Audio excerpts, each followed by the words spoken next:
Du poids d'Hélène Sixou. Il y a maintes façons de peser. Il ne saurait, à l'évidence, être ici question de corpulence. C'est donc du poids institutionnel dont je veux parler. Une écrivaine qui pèse dans la balance de la production littéraire de son époque, de quelqu'un qui compte, de quelqu'un d'influent, d'une femme qui peut agir sur les tendances, qui a le pouvoir de précessure. Naturellement, ce serait pire encore. Ce n'est pas cela non plus. Le poids, c'est la manifestation d'une masse prise dans un champ gravitationnel. Masse qui elle-même induit un nouveau champ gravitationnel. Il s'agissait donc d'une métaphore de physicien, d'une lecture de scientifique, de la vision version d'un chercheur à propos d'une littéraire. Surtout pas. On ne peut jamais lire en tant que. Ce n'est déjà plus une lecture. Accordez-moi, Hélène Sixou, le privilège, ou plutôt le droit, à ne pas poser un regard de cosmologiste sur votre œuvre. Autorisez-moi à m'extraire de la perspective imposée. Permettez-moi de récuser le point de vue sûr, et pourtant ici, curieusement, la gravité, mon domaine de recherche donc, s'impose comme une évidence, pas comme une allégorie ou une métonymie, surtout pas. C'est moins que ça, c'est plus organique, ça pousse, ça frotte sur les parois du texte, c'est rugueux comme une cannelure de mots sur laquelle on passerait un ongle de sens. C'est grave. C'est grave parce qu'il s'agit de littérature. Rien n'est plus grave que de faire mal aux mots. Il y a douleur et douleur, bien sûr. On peut les maltraiter naturellement, les torturer parfois, les disloquer, les démembrer, les égruger.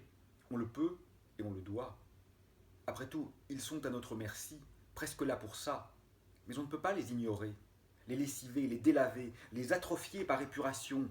Gravité donc d'une exigence, d'une écriture qui exige lecture. Ça ne va pas de soi, bien au contraire. Savoir lire. Qui sait lire? Réapprendre. Réapprendre sans rien oublier des rencontres et des méandres, comme Artaud avec Domine, formant consciencieusement ces lignes de signes, sémiotiques virginales, chargées pourtant du poids des lectures accrétées, gravité du geste donc. Écrire, c'est prendre au sérieux ce qui se joue ici. Masse grave. Non pas celle de l'inertie, celle qui empêche les déviations et prévient les inflexions, mais celle, au contraire, qui insuffle le mouvement, masse incoactive des chutes et des géodésiques.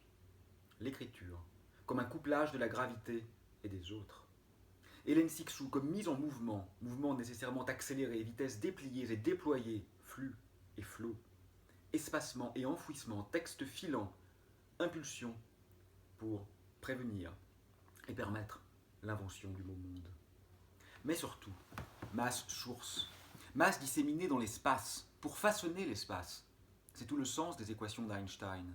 Contenu, qui rétroagit sur le contenant, jusqu'à ce que la distinction même entre l'un et l'autre s'évanouisse sous l'analyse. Géométrie, textométrie. Dictée par la masse mot répartie ici et là, dynamique propre de la structure textuelle, couplée pourtant avec tous les champs de force qui s'y déploient. Hélène Sixou, comme nom d'une plastique, dans le champ des possibles de l'écriture. Déformation évoluant au gré de, onde métrique propagée sur la topologie du livre, variété, variable et variation. La masse crée la gravité, et la gravité est l'espace. La masse d'un mot mesure-t-elle donc l'espace de ses possibles? Ou plutôt, courbe-t-elle la trame littéraire des significations pour lui permettre d'accréter ses affidés à venir? Ce n'est plus une attraction, une force newtonienne, une simple attirance. C'est une déformation jusqu'aux singularités parfois, jusqu'à ces déchirures dont on ne revient pas, jusqu'au-delà de l'horizon, dans les espaces sombres qu'on disait inaccessibles. La relativité générale, on le sait, s'affranchit du temps. Un monde relationnel, où l'évolution n'a plus besoin de cet étrange pseudo-concept sous-jacent. Ça ne coule plus. Hélène Sixou, c'est vrai, semble éternelle, hors d'eux, intouchable, presque inaccessible, à cette insupportable croissance de l'entropie, à ce devenir immonde de nos mondes, à cette putréfaction en puissance. Elle est pourtant mortelle, fragile, fissurée elle aussi, au moins un peu, comme nous, forcément. Mais ce n'est pas cela qui importe, ce n'est pas cela. C'est l'internalisation de ce qui fut nommé temps, cette manière de se passer du métaniveau, de l'écoulement qui impose son dictat, le temps du texte, ne préexiste pas au texte.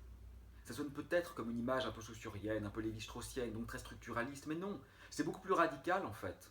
C'est une déconstruction irréversible qui se dessine ici. Et si la gravité d'Hélène Cixous était quantique? Théorie fantôme, théorie fantasme, modèle des modèles, graal de la physique théorique depuis un siècle, et si ces déformations textuelles et ondes textuées ne pouvaient qu'émaner de quanta de mots? Non parce qu'ils sont insécables, ils ne le sont jamais tout à fait, on sait les briser, mais parce qu'un petit halo d'indéterminisme les entoure nécessairement, quelques non-choses qui échappent irréductiblement à la mécanique causale, jusque dans la structure du cadre, évolution stochastique, et parfaitement maîtrisée pourtant, graine d'aléa, savamment distillée. Fernando Pessoa nous exhortait à voir toute chose comme si c'était la première fois, parce que, ajoutait-il, c'est effectivement la première fois. Voilà très exactement ce qu'Hélène Cixous nous permet. Lire, écrire, c'est la même chose, chaque mot pour la première fois. Découvrir absolument son poids, sa masse, sa dynamique, et surtout sa trame indéfectiblement liée aux espaces ensemencés de circonstances qui s'inventent autour d'eux. Délocalisation sans dissolution. Non, ce n'est pas une magicienne, pas une fée, pas une démiurge, pas une muse, pas une grâce, pas une déesse. C'est beaucoup plus rare que ça. C'est une écrivaine.